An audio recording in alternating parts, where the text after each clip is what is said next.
Okay mga kababayan, muli ko tayo nagbabalik sa live streaming. Ako po ang inyong host, Brothers Travelers, Kuya Dan. Isang mapagpalang gabi po sa ating lahat. Ayan. Ang oras po natin sa Pilipinas ay ganap ng oras ba? 10:39 in the evening. Ayan, medyo pauso tayo. Ano ho? Grabe. Teka lang ho Mukhang ayaw mag-work ng aking ay, ayaw makisama ng aking headset Yan ho Ilipat ko lang ho Ayaw makisama eh. Yan pa rin sounds. Okay.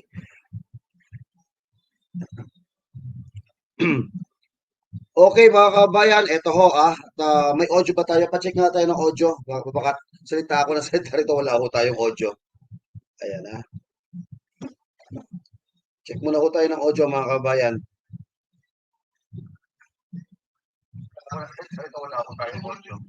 Okay, alright. Ayan, may audio tayo. So, klaro na. Muli ho, isang mapagpalang gabi ho sa ating lahat at ganti po naman sa ating mga kababayan sa iba't ibang panig ng mundo.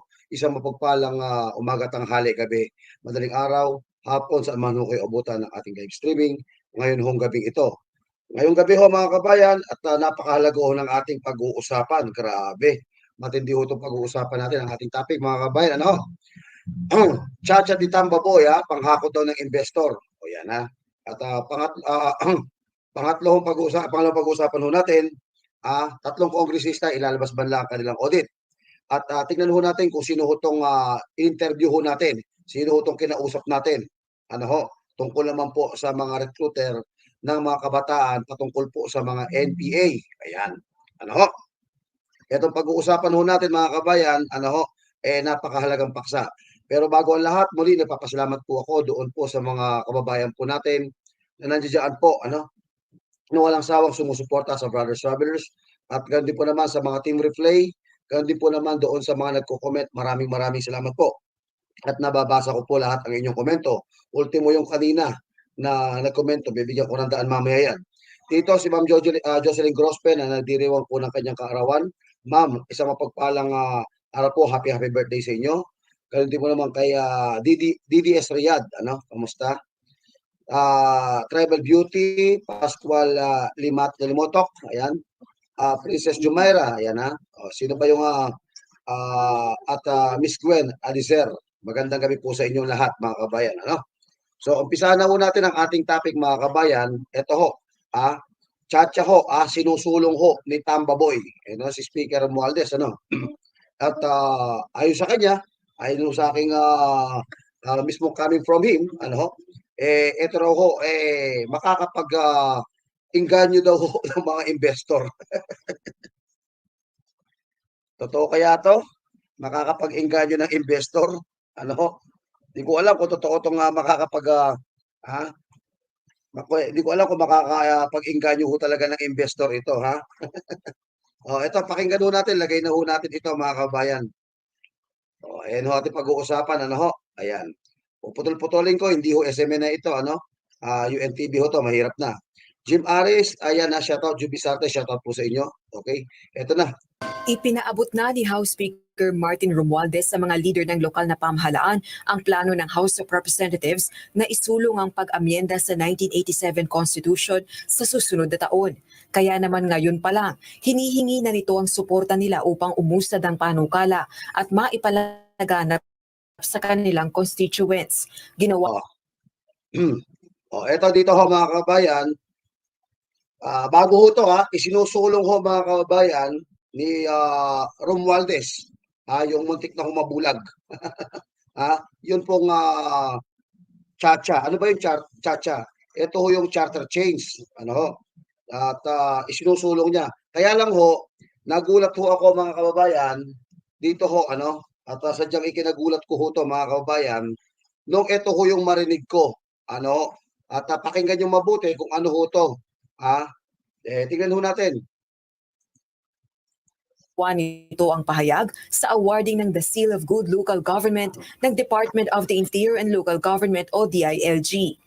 And I mention this to you because we cannot do this and we cannot be successful again without the help of our friends, our brothers and sisters in the LGU.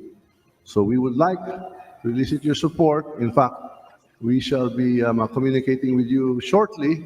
And I have actually given a quick briefer to our Secretary of Dito mga kabayan, hinihikayat niya, ano ho, hinihikayat niya mga kabayan, ito pong mga local government unit. Ano ho, at hinihikayat niya ho itong mga local government unit. Ano, ito ho, pakinggan rin. Interior Local Government. Ipinaliwanag din ito sa mga local government official ang iba't ibang paraan upang amyendahan ng saligang batas, gaya ng People's Initiative at Constitutional Assembly na target anya ng mga mambabatas sa Kamara. I say this because we would like to undertake this twin methods of addressing constitutional amendments, if not revisions therein.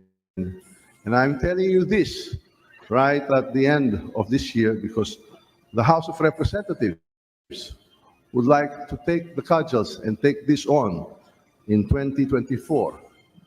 Dagdag pa nito, may basbas ni Pangulong Bongbong Marcos Jr. ang panukalang charter change sa Ang sabi ho, may basbas daw ho ni BBM yung charter change. Ano ho? Pero hindi pa ho dyan ako nagulat mga kabayan. Ito dito ako nagulat. Aangat-anya ng kalidad ng pamumuhay ng mga Pilipino. Ayon mismo sa Pangulo, dapat tingnan ng mga mambabatas kung paano isulong ang pagrebisa sa economic provisions ng saligang batas. Ito ay upang makahanap ng paraan upang mas makahikayat ng mas maraming mamumuhunan sa Pilipinas. Ayan ha, narinig ho ninyo ha. Kailangan amyendahan ng batas para makahikayat ng mamumuhunan sa Pilipinas. Teka, hindi ba ganyan din ho yung ginawa niyo sa doon ho sa ano yun, yung Maharlika Funds? Ha? Hindi ba ganyan din ho yung ginawa nila doon sa Maharlika Funds? Ito, ano ko lang ho noon ho, minadali ho nila yung Maharlika Investment Funds. Di ba? Ito para maintindihan ho ng mga nanonood sa atin, maliwanag ho ang narinig ho ninyo, panghikayat ho, pampropaganda ho sa masang Pilipino, para ho kinakailangan maamyendahan ho ang batas. Isa dito para ho makahikayat ng tawag dito ng mga investor. Hindi ba ganyan ang ginawa niyo? Ano kinalaman ho ng batas dito sa pag-aamyendang ito para ho kayo makapanghikayat? Pakinggan ho natin mga kabayan bago natin papagsaltain ito si Kengkoy Makoy Jr. Would like to take the cudgels and take this on in 2024. Dagdag pa nito, may basbas ni Pangulong Bongbong Marcos Jr. ang panukalang charter change sa ikaaangat-anya ng kalidad ng pamumuhay ng mga Pilipino. Teka. Diyan ba iaangat daw ho mga kabayan, sa ikaangat ho daw mga kabayan ng pamumuhay ng mga Pilipino. Bakit? Pag naamyendahan ba yan, gagawa ba sila ng batas na ang 20 pesos na bigas meron na talaga mabibiling 20 pesos na bigas? Di ba? Ano kinalaman ng pag-angat yung charter change doon sa pag-level of pag-akyat ho ng buhay ho ng masang Pilipino diyan? Ito paliliwanag ko sa inyo. Bakit? Pag inamyendahan ba yan, gagawa ba sila ng batas na kinakailangan? Ang batas, ang price ceiling niyan talagang 20 pesos, kailangan may batas na 20 pesos ang kilo ng batas, ay ng bigas. Isa. Ngayon, ito ho kung pag-aaralan susumahin ho ninyo, panghikayat ho ito, pambubudol ho ito, pambubudol ho ito sa sambayan ng Pilipino. Niloloko ho tayo ng mga to. Di ba? Tuloy ho natin. Ayon mismo sa Pangulo, dapat tingnan ng mga mambabatas kung paano isulong ang pagrebisa sa economic provisions ng saligang batas. Ito ay upang makahanap ng paraan upang mas makahikayat ng mas maraming mamumuhunan sa Pilipinas. Ayun. Hindi ba yan din yung sinabi niya, mga kababayan? Yan din yung sinabi niya doon sa Maharlika Funds na kapag ka pinirmahan nyo to, meron tayong Maharlika Funds, darami ang investor natin dito. Ito ng mga kongresista, ang bilis gumawa ng resolution at ipinasa ang Maharlika Funds. Express pa nga, di ba? May namumuhunan ba? Di ba? Ma'am Liz, shoutout Tatayra at kay Ma'am Josefina Sales, sino ba to? Si May Chan, shoutout Laikan 15 ayan na. Hindi ba kayo nagdududa bakit napakahaba ng break ng Congress? Halos 2 months may niluluto ang mga yan. Palihim, alam na dis, tapos ang laki ng budget, bigla sino-sino ang bibilhin na tatapalan, di ba? Anong kinalaman ng tiyatsa sa ekonomiya? Unang-una, binudol nyo na nga kami sa Maharlika Investment Fund. Ang sabi nyo, di ba? Kapag nabuo ang Maharlika Investment Fund, ladies and gentlemen, ito, alam na ho ng taong bayan ito. Pag nabuo itong Maharlika Investment Fund na to, it's very basic lang naman, mga kababayan. Ito, para maintindihan natin, para daw ho makapanghikayat ng investor. Hindi ba umubra yung Maharlika Funds ho nyo, sir? Tanong ko lang, O di ba? Pumunta ng Indonesia, bit-bit ang Maharlika Funds para makapag-inganyo. Ngayon, para lang masabi nyo sa taong sa pasok Pilipino na kinakailangan para mauto nyo ang Pilipino na hindi na mag-rally sa daan at masunod lang yung gusto nyo na charter change. Well, sabihin nyo, ito ay kagaganda ng ekonomiya ng bansa. Una pa lang, wala na nangyari sa Maharlika Investment Fund nyo. Doon muna tayo sa Maharlika Investment Fund.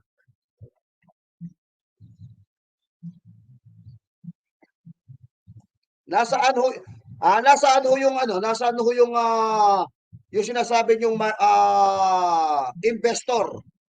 Wala. Nga. Di ba? Ito, magsasalita ng kuting.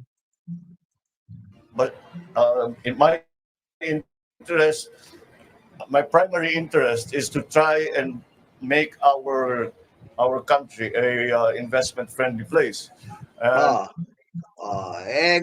Alam mo, sir, tanggalin mo lahat ng kurakot dyan sa Pilipinas. Magkaroon ka ng iron fist. Dadagsa ang mga negosyante dito.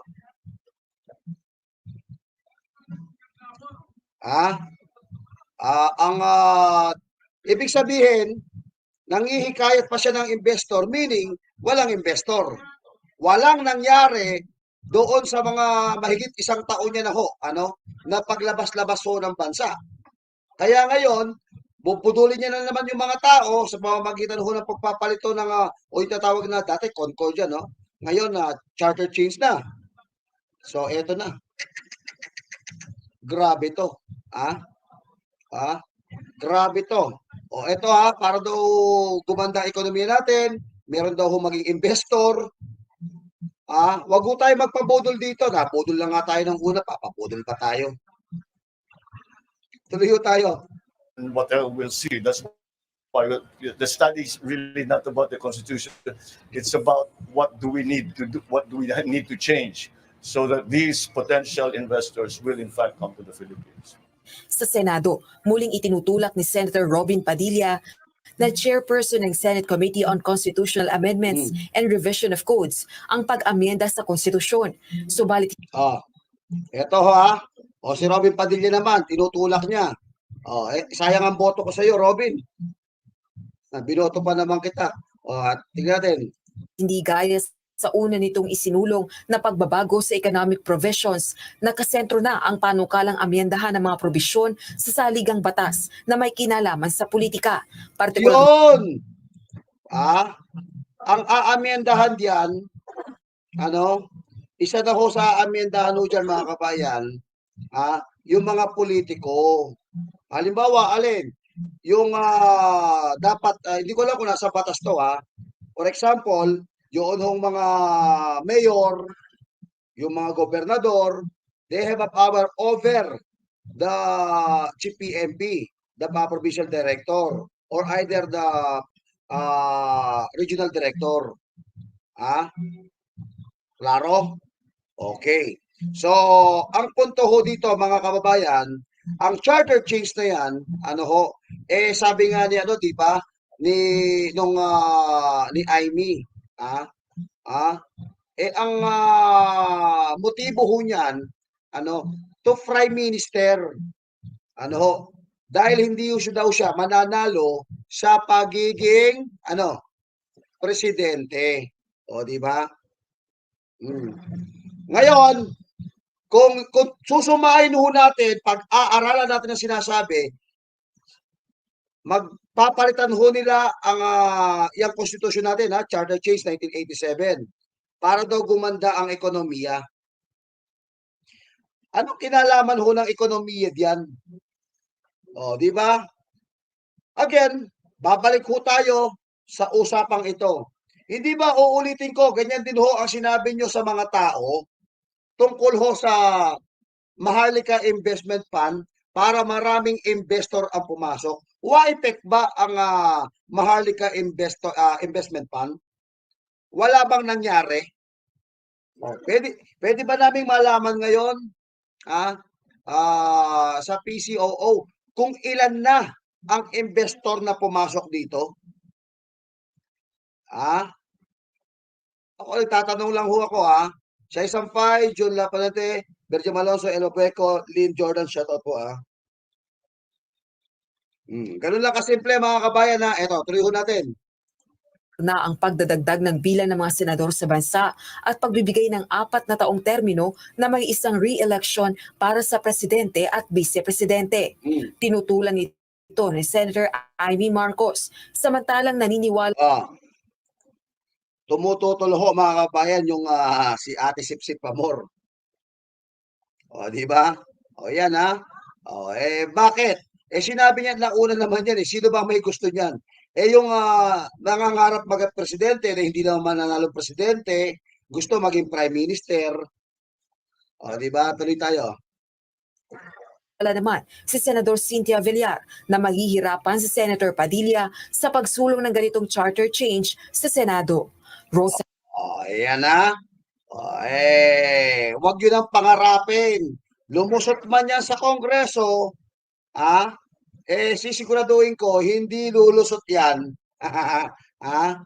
sa Senado.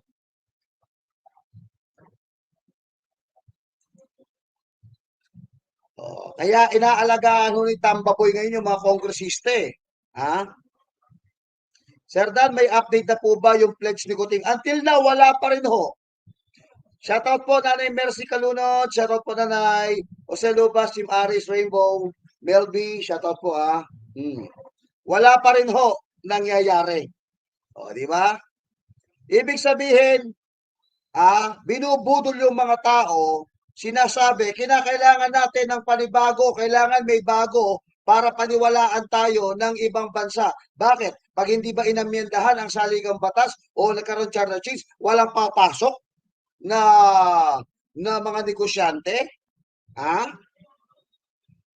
Akala ko ba sabi ng DTI, nung speech nila, inimbitahan ka, you are the number 1 salesman in the Philippines.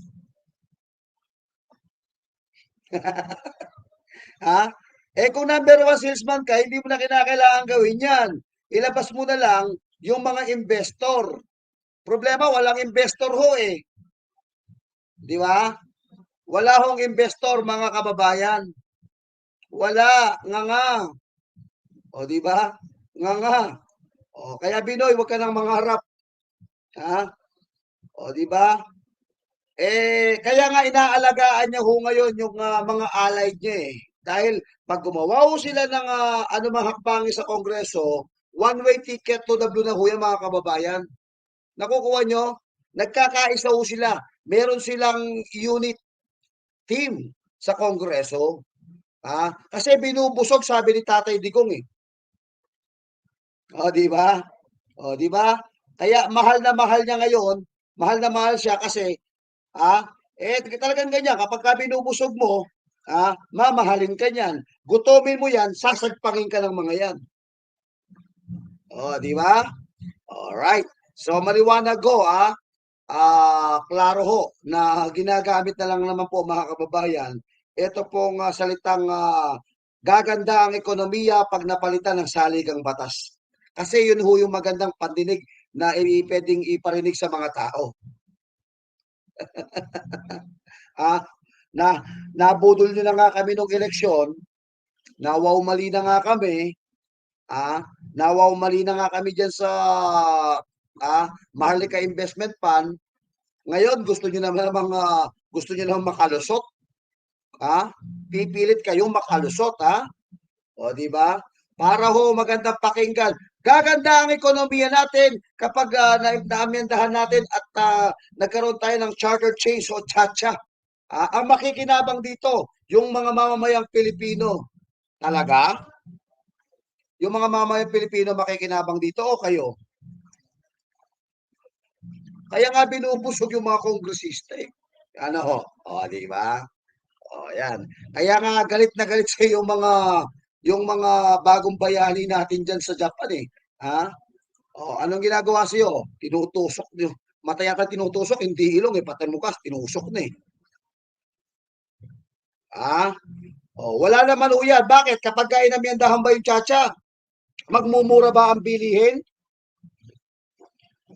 Pag inamyandahan ba yan, giginhawa ba ang mamayang Pilipino? Pag inamyandahan yan, mga kababayan, eto masarap na tanong. Tataas ba ang sahod ng mga trabahador? Di ba? Diyan mo makikita na talagang ang masabi mo, nang ginagawa ninyo para sa masa, sa kaginhawahan ng masang Pilipino. Pero kanyo, amyendahan ninyo. Bakit? Pag inamyendahan nyo ba, bibili ang bilihin sa merkado? Nga. Diba? Wag nyo na ho kaming pudulin. Sawang-sawa na ho kami sa pambubudol nyo. Basadong-basado na ho namin kayo. Anyway, tanggal na ho natin dyan. Eto, konektado ho ito mga kabayan. Ang susunod ho nating pag-uusapan, eto ho, maganda rin ho ito. Eto. Naalala nyo mga kababayan, naalala nyo yung, kung maalala nyo to, nagkaroon ho ng,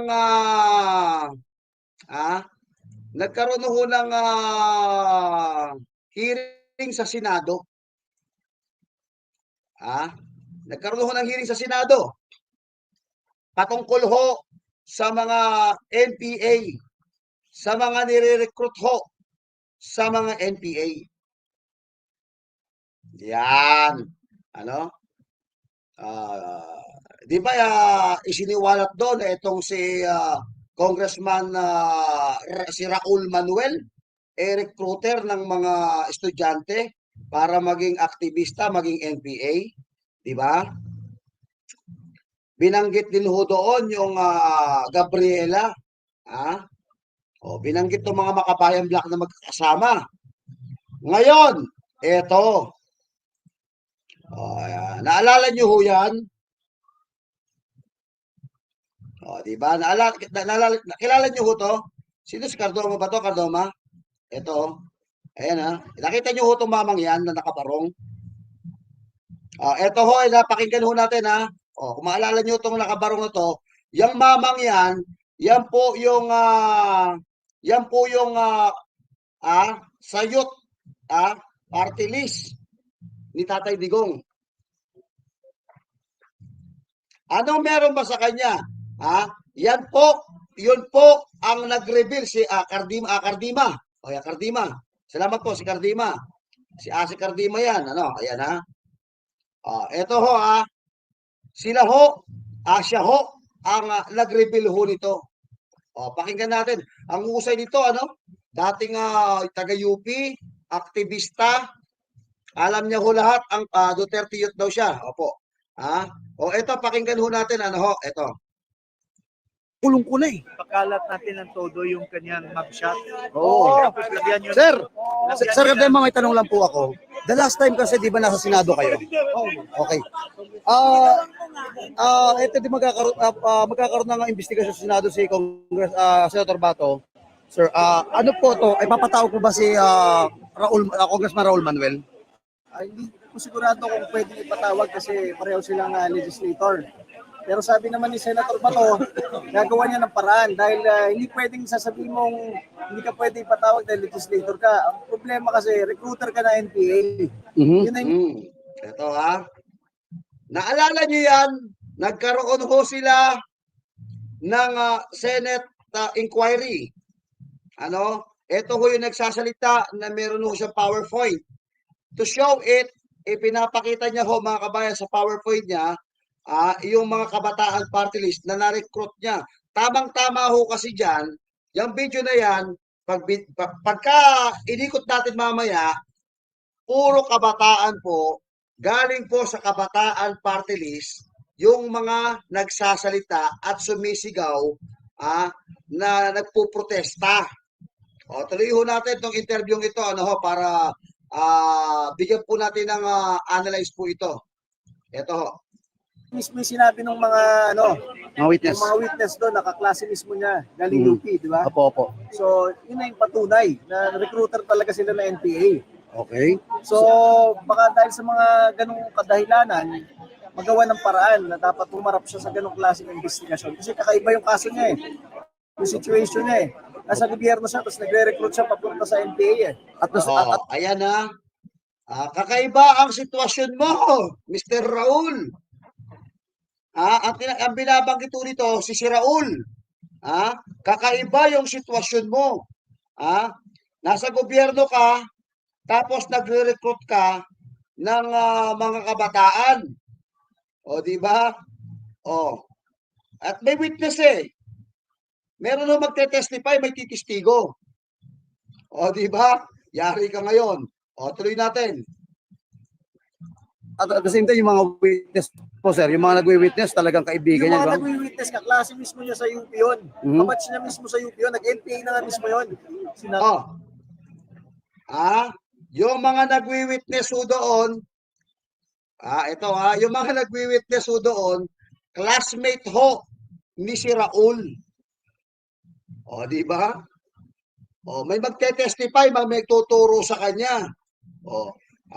Mas maganda ho, nilinaw natin kasi tamang-tama ho mga kabayan, sa nangyayari, puro kabataan ho ang pinantapat ho sa amin doon. Importante ho ito tingnan ho natin. Nakitraka yung mga yon, mga puro NPA na yan, nagsumuko na lang. Siya yung tinuturo na recruiter sa UP Diliman. Opo. So, may susunod pa po bang hearing sa Senado, sir? Meron pa yata ngayong January. Talagang tutukuan ni Senator Bato yan Yun. Ayan, sa January ho, tandaan nyo sinabi ni Bato, ikaw pala, ikaw Raul ito ba yung Raul na congressman, nandiyan sa Yes, Your Honor. Kaya pala pinag-iinitan mo kami sa ICC di ba? Ngayon, bakit ko tinapik ito? Ba't ko tinapik ito? Ayan, papakita ko, papalakihin ko, mamaya pag-usapan natin itong tatlong kongresista. Ba't ko tinapik to? Ito, ayan. So, yun po yung aabangan namin, sir. Kasi actually, pinanood ka namin sa Senado yung mga revelation niya, sir At saka yung mga nag-reaction kami lahat doon. Nakita namin yung video na pinapakita nyo. Bilip ako sa'yo. Sir, Ngayon, ang tapang hindi kasi siya. nag-iisa. Hindi ka nag-iisa. Nakita ko si Blas Castro kami, nung nakulo sorto na lang.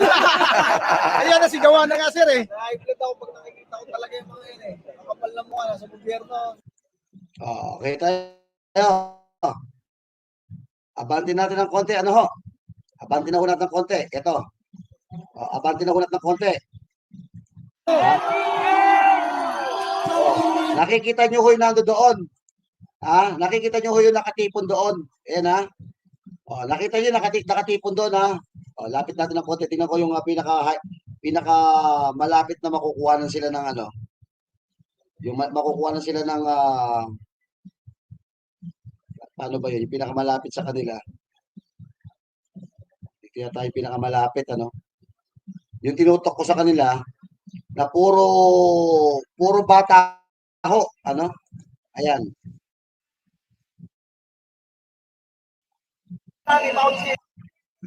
Teka lang ho ha. Kasi nag-aaral din ako ng political science na yan ang pinag-dokumenta ni Franz Castro sa UP at sa PUP. Yan.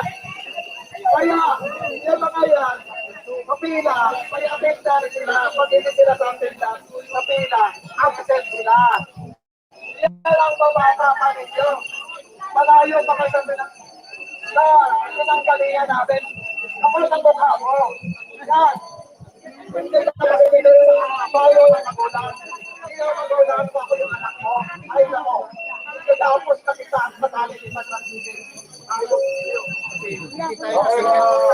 Picture ninyo para makita sa social media natin ang mga magulang na nakakaano. Oh, hindi po. Ang mga kabataan ay pag-asa ng bayan.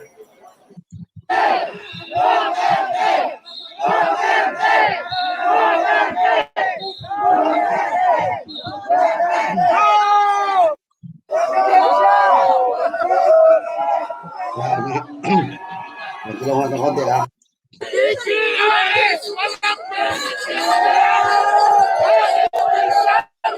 Ito. Ito na. Okay, commercial lang ho. Tanggal natin yung commercial. Patay tayo dyan. Ito ho ha. Para bilis. Ayan. Ayan ho. Puro kabataan kasi nandoon. Ayan ho. Ayan ho. Puro kabataan ho mga kabayan. Ayun ho. Difference! Audit difference! Audit difference!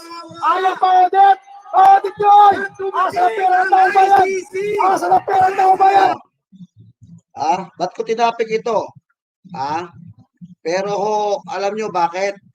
Puro kabataan. At doon ho, naririnig nyo, bigla akong sumigaw. Kaya hanggang ngayon, malat pa ako. Anong sinasabi ko ron? Ilabas po ang audit. Ilabas po ang audit ng 3 kamatayan black. Okay? Mga ining, makinig kayong mabuti. Paratang kayo ng paratang na puro aligasyon. Kesyo daw si Tatay Digong, mamamatay tao. Kung ano-ano yung binabato sa kanya. Meron pa nga sa komento dito, nag-comment dito eh. Sabi niya, ikaw ang unang lumusob sa kanila eh. Di ba? Oo, inaamin ko, pumunta ako ron, lumusob ako to inform din, bawal yung ginagawa nila. Yung nagkomento ho ron, ang sabi niya, ikaw ang bastos kasi ikaw ang lumusob. Yes, lumusob ako to inform the young people, oy, bawal dyan, umalis kayo dyan, pinapaalis kayo dyan. Dahil ang lugar na yan, hindi yan ang proper place, doon tayo. Binigyan namin ng anong bastos doon. Kaya sinigawan ko, umalis kayo dyan. Sila ho ang bastos, sila ho walang ya. Nang tinuturuan, tignan mo dating teacher. Dating teacher ho ito si Congressman Franz Castro. Yan ba yung ituturo ho ng dating teacher at congressman sa mga kabataan ngayon? Yan ba yung ituturo ninyo? Maging bastos sa harapan ng mga kapulisan, wala kayong permit, basta kayo magpipikit, maglalabas ng mga bandera dyan, sa harapan diyan, na bawal dyan, nakiusap sila sa atin, bigyan ng daan, palalabasin, lumabas ba? Lumabas ba? Oh, sinong bastos? Naman.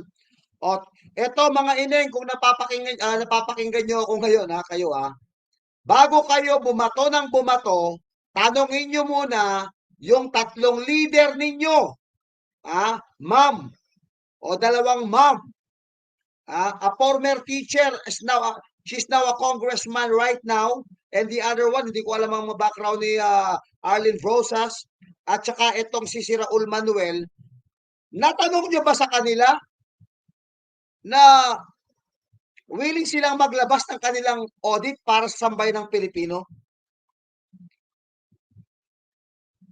Hindi ba tinuturo, number one nila, ano yung tinuturo nila? Makabayan. Dapat sumunod tayo sa batas. Di ba?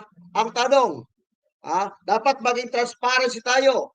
Tayo ang bagong pag-asa ng ating bayan. Kayong mga kabataan, tinanong nyo ba? Kaya nyo bang tanungin yung tatlong leader ninyo na nasa Kongreso kung kaya lang maglabas voluntarily ng kanilang mga audit?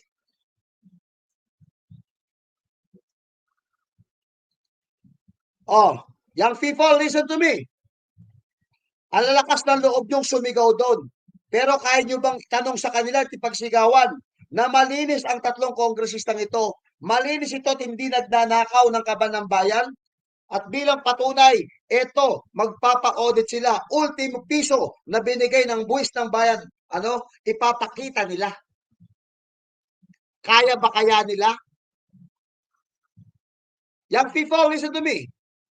Kung nakikinig ka sa akin, young people, listen very carefully right now. Bago kayo ma-brainwash ng mga yan, tanungin nyo sila, ma'am, di po ba para kayo sa bayan? Oo. Ma'am, hindi po ba ang bayan ang nagpapasahod sa inyo? Oo. Ma'am, hindi po ba bayan ang nagbibigay ng mga pera ninyo galing sa buwis nila? Oo. Ma'am, pwede bang malaman ang taong bayan kung saan napupunta ang pera at kaban ng bayan na binibigay ng budget sa inyo voluntarily? Young people, kaya nyo bang tanongin nyo kayo mga nagpuprotesta ron? Kaya nga, inahamon ko ng debate. Inahamon ko ng debate. Any one of them. Kahit lang ako mag-isa, kakayain naman ho natin yan. Kahit sino pa sa kanila eh. O, di ba? Now, sino? Sino sa inyo, sino sa inyo ang kayang sumagot ng aking tanong? Isang guro, dating guro, tinatawag na ikalawang magulang, paglabas ninyo, nasa eskwelahan kayo, tinuturuan kayo ng mabuting asal, kinakailangan maging honest kayo, transparency. Now, dating guro, ngayong congresswoman na, tanongin ninyo kung kaya lang maglabas ng kanilang audit. Bago kayo bumato ng bumato, isipin nyo muna, bato kami ng bato kay Tatay Digong, puro aligasyon. Ito kaya hindi aligasyon. Palabasin kaya yung audit nila. Kaya maglabas ng tatlong pinagtatanggol namin? Abay, isip-isip din. O kayo lang ay nagagamit. Mahirap na. Baka dumating yung oras, nasa huli ang pagsisisi. Di ba? Hay, naku buhay. Kaya mga kabayan, again, uulitin ko ho, young people, listen very carefully. At again, marami pa tayong rallying paghaharapan. Pero pagbibigyan ko kayo sa isang harapang debate. Hihilingin ko yan kung papayag kayo. Magkatapatan tayo sa debate. Kung papayag. Imbis naman kasi mga kabayan, sigawan. O, di ba? Magtapatan na lang tayo. May mikropono ka, may mikropono ko. Tanong ko, sagutin nyo. Yung tanong nyo, sasagutin namin. O, di ba? Walang away. Debate lang. Siguraduhin nyo. Walang mapipikon. O, di ba? Para masabing hindi kayo nang gugulo. Para hindi masabing kayo ay panggulo ng lipunan. Para masabi natin na kayo ay nasa tamang landas. O di magharap tayo ho sa susunod na rally, kung papayag kayo, o sige, tapatan tayo. May megaphone kayo, papayag ako ng debate kung lalaban kayo. Kung hindi nyo kaya itong hamon ko, wag na kayong lumantad sa daan. Wag na kayong lumaban. Wag na kayong pumunta dyan. Bakit? Inuutulan kayo. Hindi nyo pala kaya makipagdebate ng one-on-one sa mga DDS vlogger, sa mga DDS supporter. Lalaban ho ako. Enlighten me sa mga inyong paliwanag. Sasagutin ko. Pero sasagot tayo ayon sa ebidensya, ayon sa ebidensya, hindi ho ayon sa kwento ng inyong mga nagtuturo sa inyo. Klaro? So hanggang dyan lang ho ako mga kabayan. Panawagan ko ho ito, Arlene Brosas ng Gabriela, Franz Castro ng ACT Teacher, si Raul Manuel, di ba sabi nyo, para sa bayan kayo. Ngayon, ang taong bayan, pinapa-audit kayo, individual, resibo, ilabas ninyo. Once na hindi nyo na ilabas yan, what's the meaning of this? Buntis. Ibig sabihin, wala kayong ilalabas na resibo. Ayaw namin ng certification, resibo. Individual, kung saan napunta. That's it. Ganun lang kasimple ho ang hamon ko sa inyo para malaman namin na hindi nyo binubulsa ang pera ng kaban ng bayan na binabayad namin mga mamamayan, na ordinaryong mamamayan, nagbabayad ng buwis, at yung mga OFW natin na nagbabayad din ho ng buwis. Di ba? Whistle na whistle lang sila para hindi nila marinig certain. Kasi alam nyo bakit? Takot naman ho makapag-debate yan eh. Kahit naman ho yung mga vlogger lang, takot yan eh. Enrico Lingkod, Pascuala Limutok, siya isang Aberdia Kapati. Yan lang ho mga kabayan, uulitin ko. Kayong tatlo, gusto nyo kayo pang humarap sa akin sa debate. Yung Raul Manuel, yung Arlene Brosas, at saka si Franz Castro, anytime ma'am, open debate, I'm challenging you, basta ho, wag kayo magtatago sa batas ng concurrent resolution number 10. Ang hinahanap po namin, yun pong individual audit na kung saan maging transparency ho tayo, not certification, it's also every receipt. Kung saan nyo, anong proyektong pinagawa ninyo, sino ang nakinabang dyan, saan napunta yan, magkano sahod nyo, individual, ipakita nyo, not a certification. Sige, di ba? Ganun lang kasimple yun. So muli mga kabayan, ako po ang inyong host, wala na akong boses, Brothers Travelers, ay pansamantala muna pong magpapaalam sa inyo. Magkita-kita ho tayo sa araw bukas, araw linggo. For the meantime ho, kasi medyo late naman, 11:22 na. Muli, ako po ang inyong host, Brothers Travelers. Maraming salamat po. Mabuhay po kayo and always God bless and always God first. Maraming salamat po.